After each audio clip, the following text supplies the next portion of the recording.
আজ 25শে বৈশাখ, বিশ্বকবি রবীন্দ্রনাথ ঠাকুরের জন্মজয়ন্তী।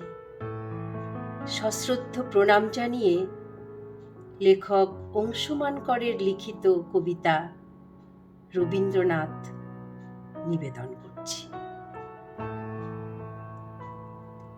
শিলাইদহ ভাবে আপনি ওদের, জোড়াসাঁকো ভাবে আপনি এদের, বিশ্বভারতী ভেবেছিল জর্জ বিশ্বাসের নন, আপনি তাদের।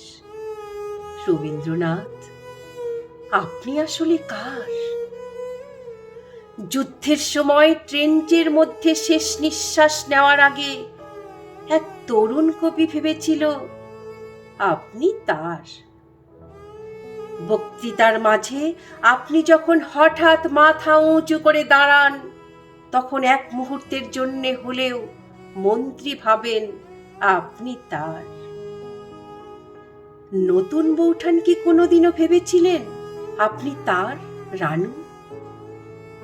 রবীন্দ্রনাথ, আপনি যে ঠিক কার, সে প্রশ্নের উত্তর বাঙালি আজও পায়নি। দাদামশাই ভাবেন আপনি গোরার রচয়িতা, আপনি তার।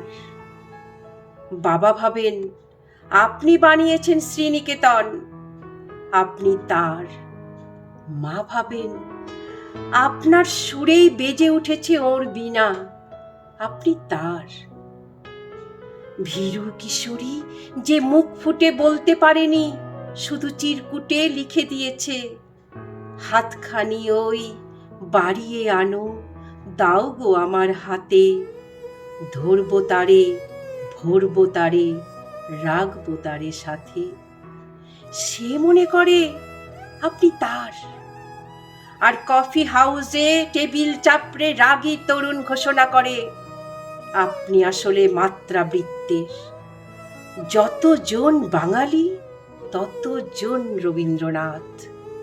শুধু একদিন শিলাইদহের রবীন্দ্রনাথ আর জোড়াসাঁকোর রবীন্দ্রনাথের, বিশ্বভারতীর রবীন্দ্রনাথ আর জর্জ বিশ্বাসের রবীন্দ্রনাথের, দাদামশাইয়ের রবীন্দ্রনাথ আর বাবার রবীন্দ্রনাথের, আওয়েনের রবীন্দ্রনাথ আর মায়ের রবীন্দ্রনাথের, ভীরু কিশোরীর রবীন্দ্রনাথ আর রাগী তরুণের রবীন্দ্রনাথের দেখা হয়ে যায় সেই দিন 25শে বৈশাখ।